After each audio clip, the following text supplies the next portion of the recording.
वो रिबेट से संबंधित है। वर्तमान में पुरानी और नई आयकर व्यवस्थाओं में 5 लाख तक के आय वाले किसी व्यक्ति को कर का भुगतान नहीं करना होता। मैं रिबेट की सीमा को नई कर व्यवस्था में 7 लाख रुपए किया जा रहा है। इस वक्त की बड़ी खबर, कर रिबेट को 7 लाख रुपए तक कर दिया गया, जिसका इंतजार था 2014 से सभी को कि क्या वाकई इसमें कोई बढ़ोतरी की जाएगी। फर्स्ट इंडिया सबसे पहले आपको बता रहा है कि इसमें बढ़ोतरी की गई है, इसको बढ़ाकर 7 लाख रुपए कर दिया गया है। और तालियों की गड़गड़ाहट ये बता रही है कि संसद भी इसका इंतजार कर रही थी। मैं इस प्रकार exemption limit to 3 lakhs. The new tax rates are 0 to 3 को कोई भुगतान नहीं करना होगा। इस वक्त की बड़ी खबर सबसे पहले फर्स्ट इंडिया आपको बता रहा है।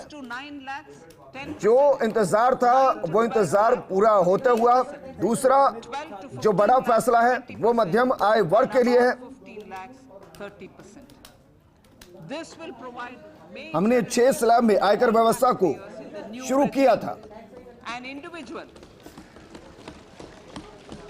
individual with an annual income of 9 lakhs और इस बार फिर से कर संरचना में बदलाव किया जा रहा है। This is only 5% of 0 से 3 लाख पहली व्यवस्था, 3 से 6 लाख दूसरी व्यवस्था, 5%, 6 से 9 लाख 10%, 9 से 12 लाख 15%, 12 से 15 लाख 20% और 15 लाख से ऊपर जो है उनके ऊपर 30%।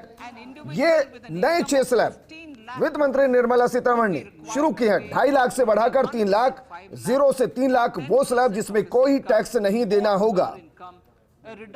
9 लाख की वार्षिक आय वाले किसी भी व्यक्ति को 45,000 रुपए का भुगतान करना होगा और वो टैक्स की रिबेट से बाहर होगा। ये बड़ी खबर। पहले ये व्यवस्था 10 लाख तक की थी। including family pensioners for whom I propose to extend the benefit of standard deduction। आयकर छूट सीमा 5 लाख से बढ़ाकर 7 लाख कर दी गई है। इस वक्त की बड़ी खबर, नया टैक्स स्लैब क्रिएट किया गया है। निजी टैक्स में 5 अहम घोषणाएं की जा रही हैं जिनका जिक्र हम कर रहे हैं। आयकर छूट सीमा 5 लाख से बढ़ाकर 7 लाख कर दी गई है।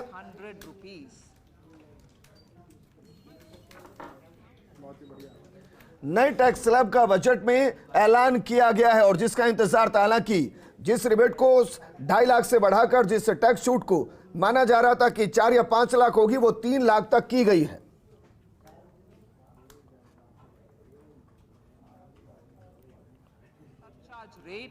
वेतन भोगियों को आयकर में छूट का ऐलान किया गया है।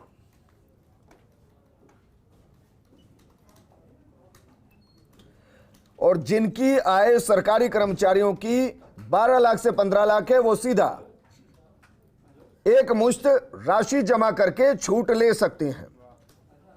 हमारे देश की अधिकतम कर दर 42.7 के आसपास है। यह विश्व में सबसे अधिक कर दरों में से एक है। मैं नई कर व्यवस्था में उच्चतम कर भार को 37% से घटाकर 25% करने का प्रस्ताव करती हूं।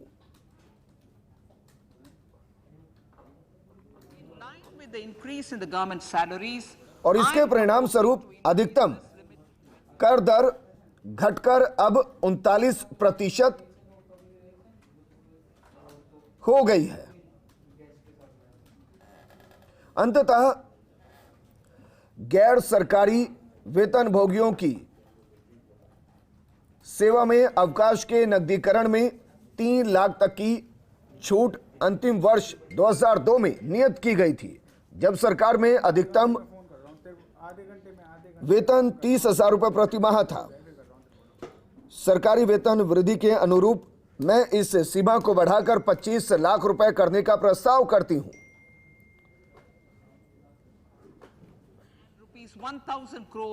हम डिफॉल्ट कर व्यवस्था के रूप में नई कर व्यवस्था लेकर आ रहे हैं, तथापि नागरिकों को पुरानी कर व्यवस्था को छोड़ नई कर व्यवस्था का लाभ उठाने का संकल्प जारी रहेगा। इसके अलावा मैं अनुबंध में दिए गए कुछ और परिवर्तन भी कर रही हूं। इन प्रस्तावों के परिणाम स्वरूप लगभग 38,000 करोड़ रुपए, जिसमें से 37,000 करोड़ रुपए प्रत्यक्ष करों पर और 1,000 करोड़ रुपए अप्रत्यक्ष करों पर राजस्व को परिकल्पित किया जाएगा, जबकि 3,000 करोड़ रुपए का अधिक राजस्व जुटाया जाएगा और इस तरीके से कुल वार्षिक परिकल्प 35,000 करोड़ होगा। माननीय अध्यक्ष महोदय, मैं इन्हीं शब्दों के साथ बजट को इस सदन को सौंपती हूं। Budget complete. और यह लगभग 2.5 घंटे बजट चला है।